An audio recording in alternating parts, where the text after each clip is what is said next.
number 9, we've got The Great Escape, starring Steve McQueen, Charles Bronson, Donald Pleasance. Now, anything Steve McQueen's in, I'm going to watch because his stunt work is... He does a lot of his own stunts, especially when it comes to automobiles or motorcycles, and they're amazing. Like in the car chase in Bullet, he did a lot of the stunt work in that chase, and that's pretty much considered the first and maybe the greatest car chase in modern films. But The Great Escape is basically all the great escape artists of World War II that have been captured by the Nazis have pretty much been gathered in this one concentration camp.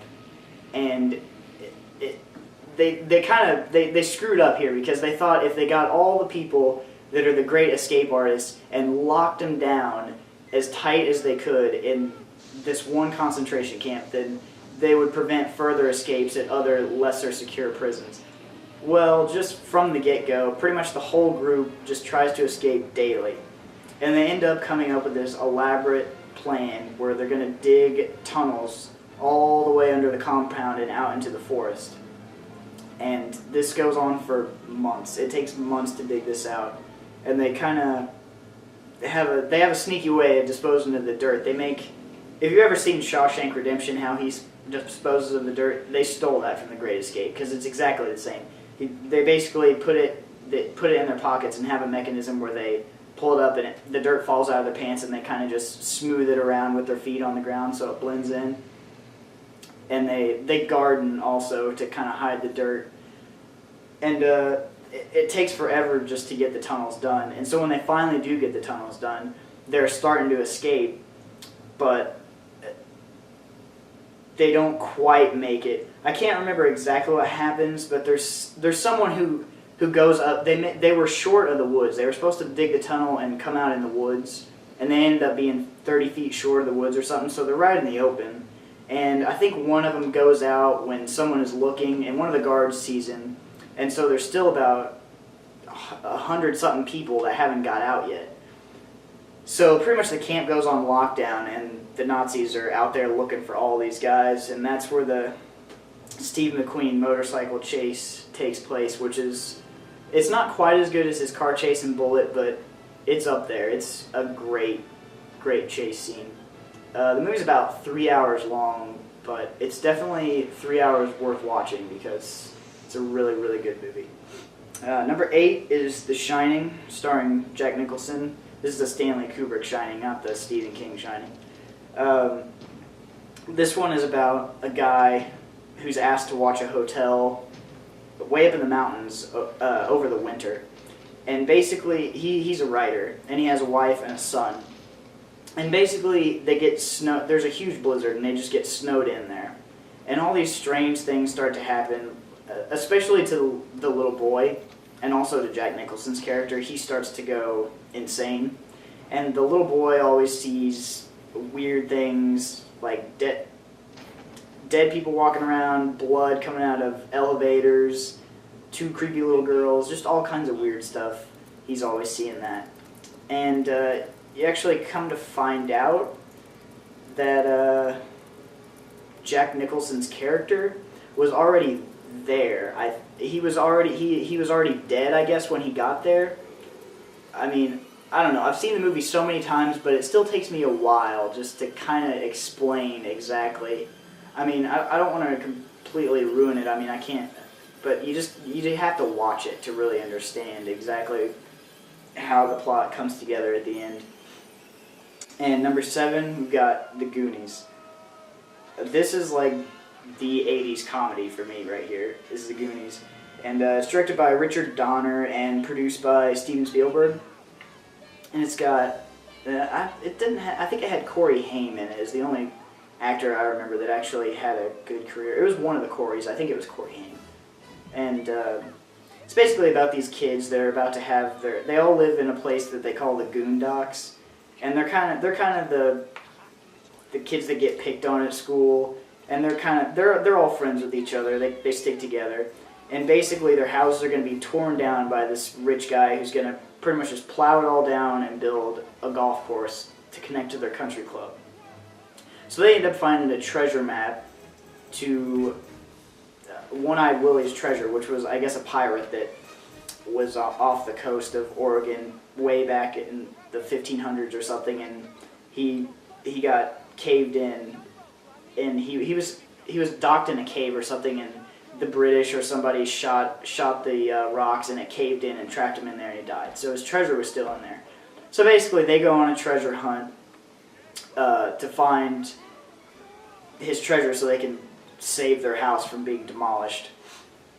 And on the way, they run into the Fratellis, which they're like the typical Italian type gang. It's a mom and her two sons, and then she's got another son that's deformed that she keeps chained and whatever. And basically, the Fratellis find out that there's gold down there too, and that the Goonies are already down there looking for it. So they follow them because they want the gold too. And it's pretty much just a great chase through the tunnels to get to the treasure. It's like an Indiana Jones movie, but with 14-year-olds, pretty much, with all the booby traps and all the stuff they have to go through just to get to the treasure. It's a great movie. And number 6 is Jurassic Park, and this one's directed by Steven Spielberg. And this one is pretty much they've found out how to recreate dinosaurs by combining dinosaur DNA with frog DNA. And they think they can control the dinosaur population because they used female frogs, but they come to find out that that doesn't exactly work because they find a way to reproduce. And there's a power outage on the island, and the dinosaurs get loose, and they're just running all over, just causing havoc and just killing pretty much everyone in sight. And that it's pretty much, I'd say it's like a B movie. It's like a big budget B movie that works because it's kind of the same thing Spielberg did with Jaws. That's pretty much a B movie, but big budget as well. And that one was just as scary. And if you see Jurassic Park when you're a kid, I think you'd be kind of scared, but it's a pretty cool movie. I know when I saw it as a kid, and I loved it. I just wore the crap out of that tape when I was a kid. I watched that so much. Number 5, Jeremiah Johnson. This is directed by Sidney Pollack and starring Robert Redford. This one, I kind of hesitate to call it a Western because it's not quite a Western. It's not your typical like gunslinger Western or anything like that. It's about a mountain man named Jeremiah Johnson who pretty much, he's tired of living in the city, not in the cities, but in the towns, basically down out of the mountains. So he tries to go into the mountains to make a living by trapping beaver and whatnot.